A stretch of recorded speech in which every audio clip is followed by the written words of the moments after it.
Hello दोस्तों, हमारे channel कहानियों के भंडार में आपका स्वागत है। तो दोस्तों, आज की इस वीडियो में आपको एक बोरी गेहूं की कहानी सुनाने जा रहा हूं, जिसमें प्रतापनगर एक बहुत ही संपन्न राज्य था। वहां एक राजा बहुत ही प्रतापी थे और प्रजा का पूरा ख्याल रखते थे। राजा ने पूरे जीवन प्रजा की मन से सेवा की थी, लेकिन अब बूढ़े हो चले थे, तो मन में बड़ी दुविधा थी कि उनके बाद राज्य को कौन चलाएगा।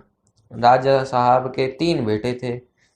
अब तीनों ने एक ही गुरु और एक ही विद्यालय से शिक्षा ली थी, लेकिन राजा ने यह निर्णय नहीं कर पा रहे थे कि कौन राज्य के लिए सबसे अच्छा उत्तराधिकारी होगा। अब राजा ने तीनों बेटों की परीक्षा लेने की सोची। एक दिन राजा ने सुबह सुबह अब सभी पुत्रों को बुलाया और उन सबको एक एक बोरी गेहूं देते हुए कहा कि मैं और तुम्हारी माता तीर्थ यात्रा पर जा रहे हैं। हमें वापस आने में 1 वर्ष से भी ज्यादा लग सकता है।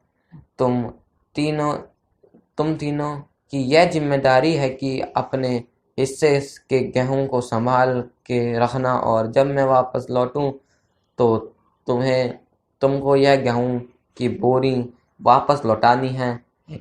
ऐसा कहकर राजा और रानी तीर्थ यात्रा पर चल दिए।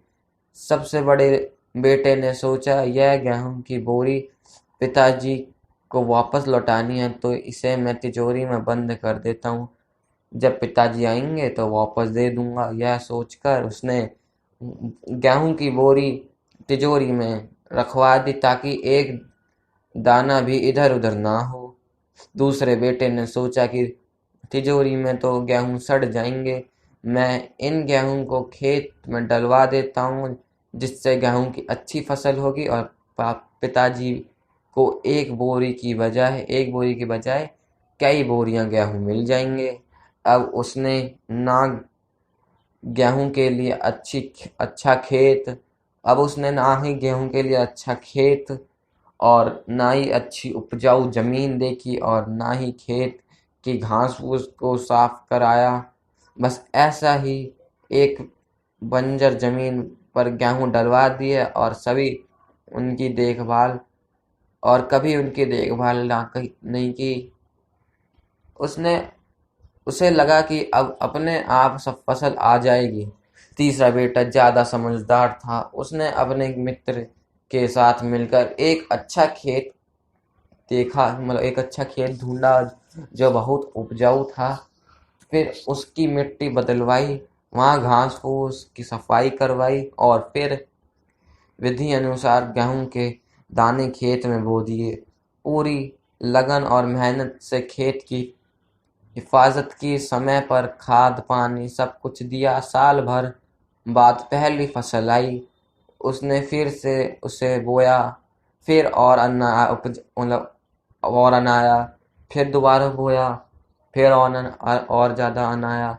ऐसा खेत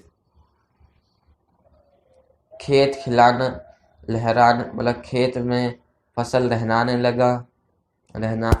लगी। राजा यही कोई 3 वर्ष बाद वापस आए राजा 3 वर्ष बाद वापस आए।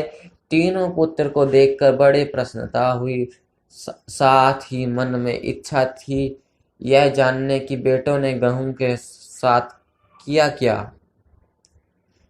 पहले पुत्र ने जैसे ही तिजोरी खोली, मतलब खोली खोली और राजा को पकड़ाई, तो अंदर से बहुत बुरी बदबू आ रही थी।